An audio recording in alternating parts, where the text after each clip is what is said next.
Supernatural Stories presents Aswang Part 3.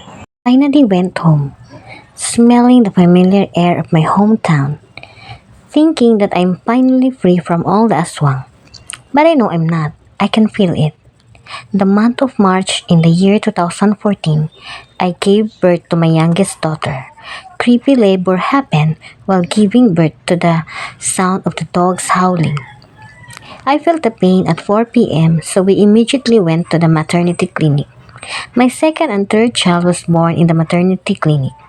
It is like a house and very convenient, unlike in the hospital, in which the family members are not allowed to enter. Well, except for the aswang. At 11:30 p.m., I was in the delivery room, feeling the pain while the dogs are barking and howling. I felt something odd was happening on the outside as I saw my midwife whispering to her assistant to go out and check why the dogs are so noisy. I saw the fear in her assistant's eyes. She didn't want to go out. The dogs continued to make a noise.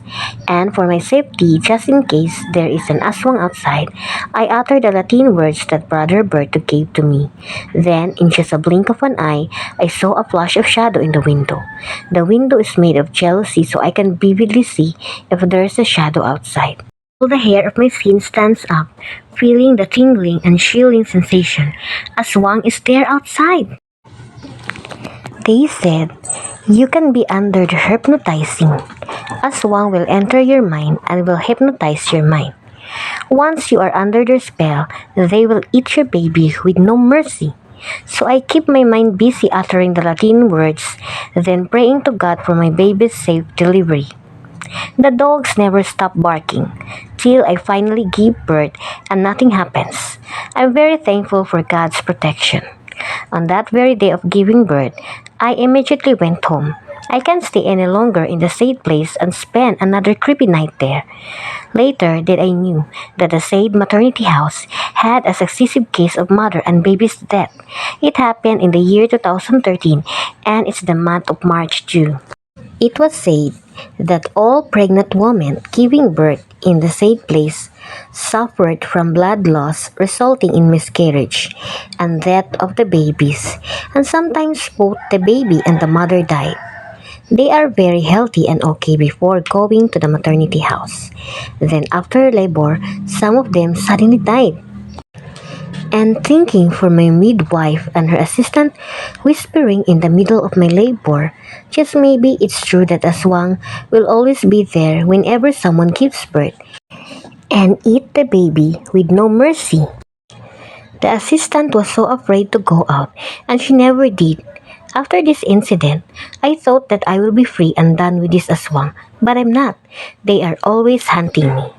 One time in school, while picking up my second daughter, an old woman approached me. Parents are not allowed to enter the classroom, so all of us are waiting outside. I'm carrying my youngest daughter, who is 2 years old at that time. There were no more seats available. Then out of the blue, an old woman suddenly appeared in front of me, saying that my butterfly earrings are very beautiful. She touched my earrings, then my shoulder. I felt an unexplainable discomfort after that, but I still respect the elderly and offered her a seat as I saw a vacant chair. But she immediately said no and distanced herself from me. In my mind, just what was that? My instinct keeps telling me that there is something wrong. My heart was beating so fast and I don't know why. The old woman never looked at me again. I didn't mind it all, but my whole system is signaling a warning. We went home and buy at my aunt's store. It was timing that the old woman passed by together with her grandson, who is the classmate of my second daughter. I asked my aunt if she knew that old woman, and she told me that the old woman was rumored to be aswang. She will victimize children by giving them candies and chocolates. And the victim will become an aswang too. Just how cruel she is. They are all children. The poor little boy showed odd behavior. The boy started to lose appetite. Even his favorite foods he doesn't want to eat anymore. His tantrums became worse and his eyes became red too. The boy's mother went home to her province in Bugosibu. The boy was treated there by a faith healer and was diagnosed in becoming an aswang, but the transformation has not been completed yet because the boy still doesn't like to eat, and they said chicken wings can complete the transformation to become an aswang. Just what the F? That old lady wanted me to become an aswang too. And at home, I suddenly felt very sleepy. I can feel an ache all over my body. It's like a small needle piercing my skin. I really slept at that time. Then at night, the cat outside are very noisy. It's a raging cat. The cat sounded very angry and it circled our house. I can hear its voice running from front to the back. I even record its voice in Viber and sent it to my husband. Then I opened my purse and saw the amulet that was supposed to be given to my husband, but he left it inside the cabinet.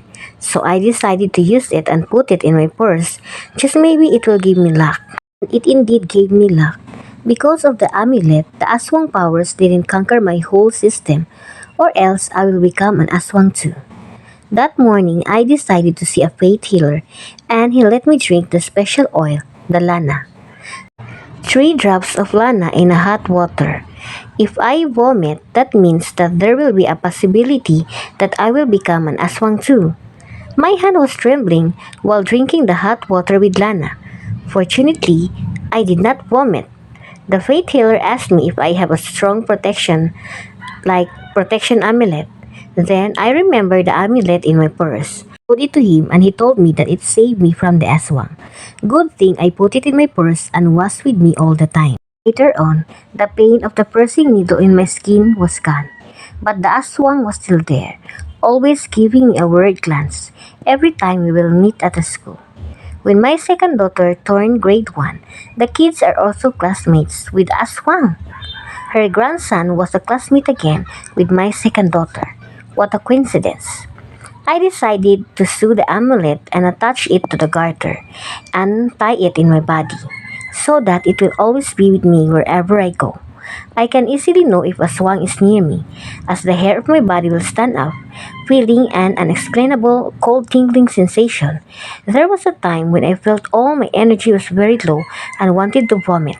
Then I turned around and the aswang old lady was there at my back, just a few steps away. It's unbelievable, I know. But to experience all of this, it makes me believe that supernatural creatures really exist in this world that is full of mystery. The amulet is still at my body until now. I lost my other amulet, so I did not want to lose this one as it is very helpful to me. But still, the best amulet is prayers.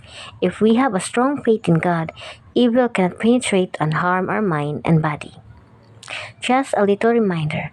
Please always be careful while walking in the middle of the dark night, especially when you are alone, because anything might happen. Supernatural beings are just hiding in the dark.